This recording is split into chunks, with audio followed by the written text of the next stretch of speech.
Hello, this is a prepaid collect call from Byron. an offender at the Eastern Reception and Diagnostic Center. You may start the conversation now.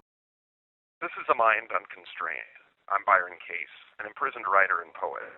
I just entered my 25th year of a life sentence for a murder that I didn't commit. Prison can be tough, and one of the things that's done the most to keep me going for the past 2.5 decades has been writing. I've had my creative nonfiction and poems published online and in magazines, in literary journals and anthologies. You can find my weekly newsletter at mindunconstrained.substack.com. I like to think that a mind unconstrained means just what the title implies, that having a sentence of life without parole doesn't mean I have to think or live like a lifer. And without those mental shackles, my mind's free to wander. And wander it does. This week, I'll be wandering in the direction of a question from a friend and listener who knows me pretty well. This is from Mike in Kansas City, who asks, knowing that you don't like surprises, what's the best surprise you had in prison? This is a great question. Eleanor Roosevelt said, do something every day that scares you. Well, that's playing a dangerous game, especially in a maximum security prison, but I still look for opportunities to heed that former First Lady's advice. Let me just say, the surprises you find in prison are generally not the kind of surprises you want to encounter. I remember once walking into a shower stall, a single-man shower, mind you. I have never been, thankfully, in a facility that had those awful group showers you see in prison traumas in a high school gym class. And when I looked down, I saw a large floret of broccoli. That was a surprise. Wasn't a good one. Then there was the breakfast of Rice Krispies, eggs, and toast that was interrupted by someone leaping up and stabbing out the eye of a man at the next table. That's generally not what you expect to deal with at 5:30 in the morning, so surprise! Also not a good one. Pleasant surprises in prison, while rare, are definitely possible. I'm hard-pressed to decide on a single instance of a great surprise since I've been locked up, but I can say that the thing to surprise me most about prison is, and this may surprise you, the kindness that so many people here display. Before I was shoved into this place to live out the rest of my days, I assumed, like pretty much everybody else does, that everyone in prison is just a criminally minded, greedy, callous, rude, probably violent, just only out for themselves. And wow, I was wrong.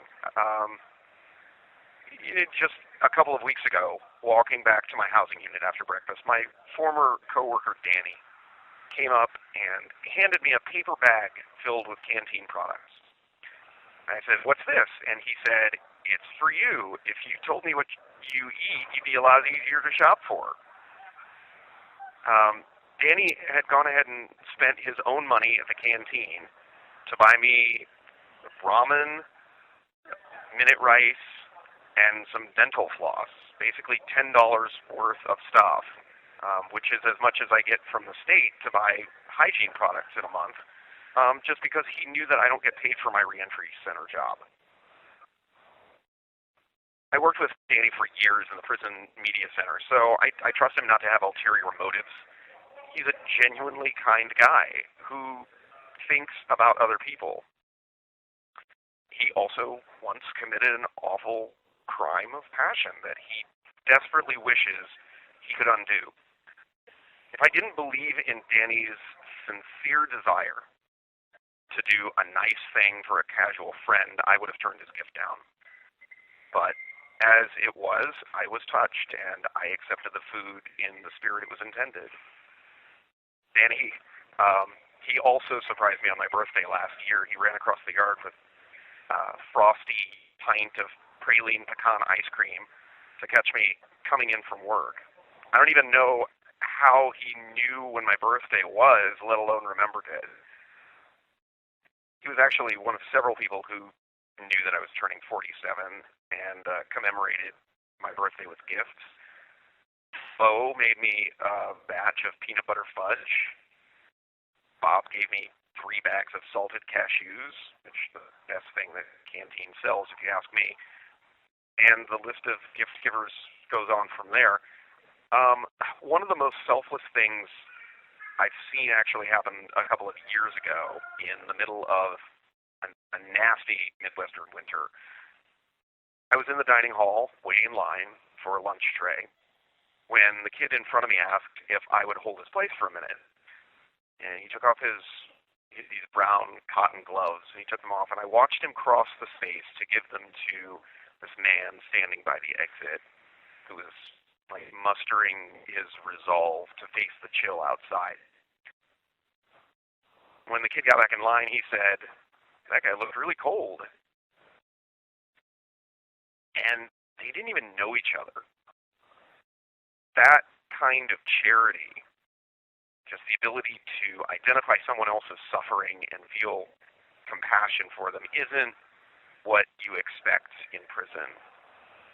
But it is here, and that consistently surprises me.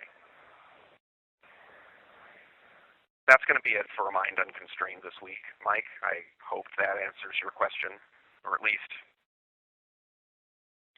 sidesteps it artfully. I'm Byron Case. Thanks for listening. If you liked what you heard here today, head over to amindunconstrained.substack.com and subscribe to get a new post in your inbox every Wednesday. If you would like to leave a question of your own, Substack is probably the best place to do that, although you can also do that on YouTube and other places. Until next time, may you be happy, may you be healthy, may you be safe, may you be at ease. The caller has hung up.